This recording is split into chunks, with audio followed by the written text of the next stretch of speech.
This is question number 2 of assignment chapter number 4। Question कह रहे हैं ये एक वायर है और सेमी इनफाइनाइट है, मतलब यहाँ तक तो रुक गया और ये वाला इनफाइनाइट तक जा रहा है। ऐसे ये भी सेमी इनफाइनाइट है, मतलब यहाँ तो रुक गया और यहाँ से इनफाइनाइट तक जा रहा है।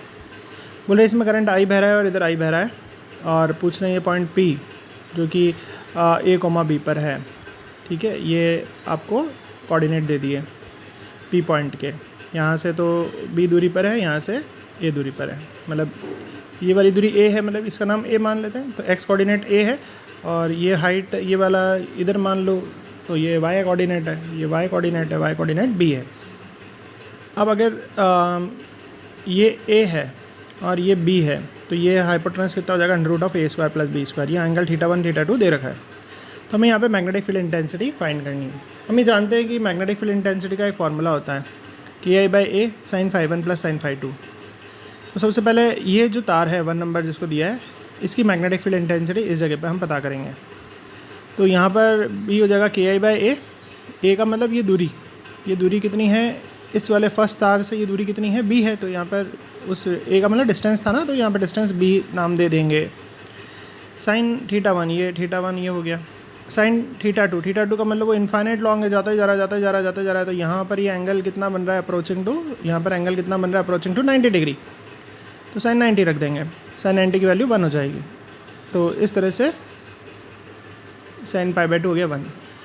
तो ये हमारे पास, और साइन थीटा का फॉर्मूला भी हम वापस खोल सकते हैं। साइन θ1 का, साइन θ1 क्या हो जाएगा, थीटा के सामने क्या होता है, परपेंडिकुलर है ना, तो इसका नाम A है।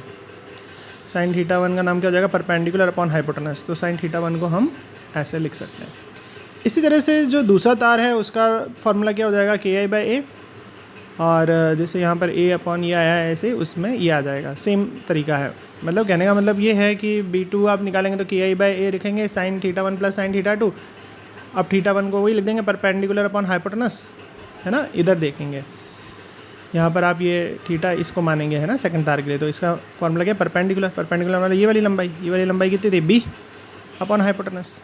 ठीक है, यहाँ पर इस तरह से हम ये कर देंगे। अब टोटल मैग्नेटिक फील्ड किधर रहेगा, देखिए ये वाला जो तार है, ये फर्स्ट वाला, इससे मैग्नेटिक इंटेंसिटी डाउन रहेगी, और ये वाला जो तार है, ये वाला करंट इधर जा रहा है, तो इसके कारण भी मैग्नेटिक इंटेंसिटी डाउन ही रहेगी। मतलब दोनों के द्वारा मैग्नेटिक डायरेक्शन डाउन है, मतलब दोनों को ऐड कर दें। B1 जो आया हमारे पास, ये प्लस B2। ठीक है, अब इस दोनों टर्म में से KI कॉमन है। पहले एक बार ब्रैकेट खोल दिया मैंने, इसको इससे भी मल्टीप्लाई कर दिया, इससे भी 1 से भी कर दिया, इस KI/A को इससे भी कर दिया और इससे भी कर दिया। अब सब जगह KI कॉमन निकाल दिया।